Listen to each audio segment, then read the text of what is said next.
అలాంటిది రాజశేఖర్ రెడ్డి కాంట్రాక్టర్లు మార్చి ఆ కాంట్రాక్ట్ లిటిగేషన్ పడి 2009 వరకు ఆ కాంట్రాక్టులు పనిచేసింటే అయిపోయిండేది, పనిచేయకుండా అడ్డుపడ్డాడు.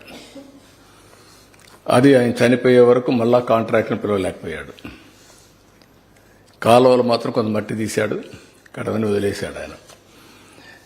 తర్వాత రోసయ్య గారు కూడా చేయలేకపోయారు. కిరణ్ కుమార్ రెడ్డి వచ్చిన తర్వాత సీఎం అయిన తర్వాత టెండర్లు పిలిచాడు. అది కూడా 20-25 సార్లు సమైక్య ఆంధ్రప్రదేశ్లో ఎవ్రీ టైం అసెంబ్లీలో వచ్చి అక్కడి నుంచి ప్రాజెక్టు యాజ్ ఇట్ ఈస్ ఉంది. ఆ సమయంలో బైఫర్కేషన్ అయింది. అప్పుడే ఈ రాష్ట్రానికి న్యాయం చేయాలి, ఎట్లా కాంపన్సేట్ చేయాలనుకున్నప్పుడు ఇది ఒక ముఖ్యమైన ప్రాజెక్ట్. పోలవరం ఒక నేషనల్ ప్రాజెక్టుగా ఇచ్చారు.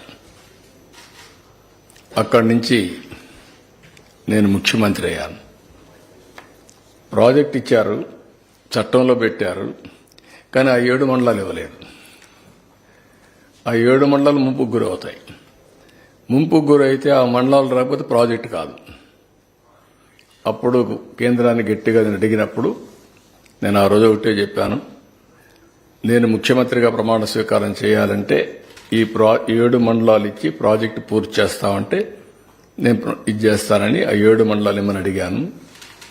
ఆ రోజు ఎన్డీఏ ప్రభుత్వం, థ్యాంక్స్ టు దెమ్, 7 మండలాలు ఇచ్చిన తర్వాత పార్లమెంట్ సమావేశాలు సమన్ చేశారు. ఎప్పుడు కూడా చరిత్రలో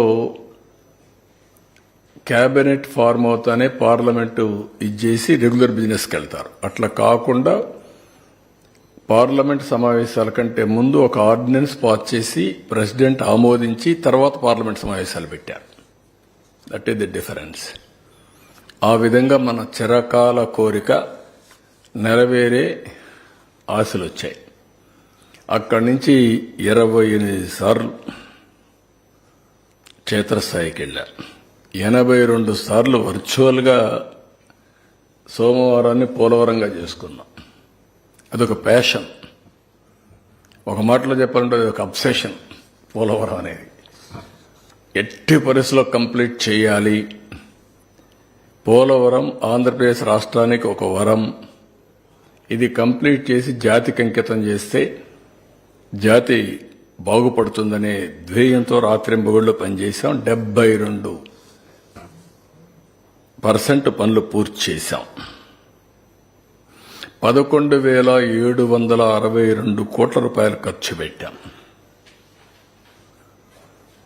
ఒకే రోజున 32,215 క్యూబిక్ మీటర్ల కాంక్రీట్ పనులు పూర్తి చేసి గిన్నిస్ ఆఫ్ బుక్ వరల్డ్ రికార్డులో స్థానం సంపాదించాం.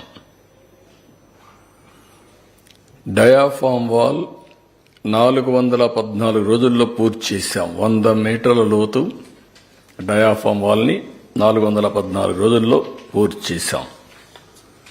స్పిల్వే గేట్లన్నీ డిజైన్లు సిద్ధం చేసి గేట్లను అమరించి అదే మార్గం మీరు చూస్తే ఎక్కడికక్కడ స్పిల్వే కానీ స్పిల్ ఛానల్ కానీ ఇవన్నీ పూర్తి చేశాం.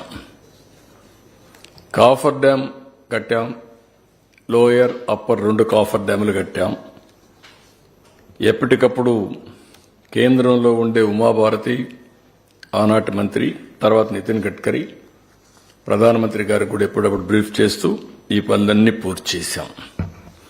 4,114 కోట్ల రూపాయలతో ఆ రోజు పునరావాసం చేశాం. పునరావాస కార్యక్రమాలన్నీ పూర్తి చేశాం. ఎప్పుడు కూడా కేంద్రం డబ్బులు ఇవ్వలేదని పనులు ఆపలేదు.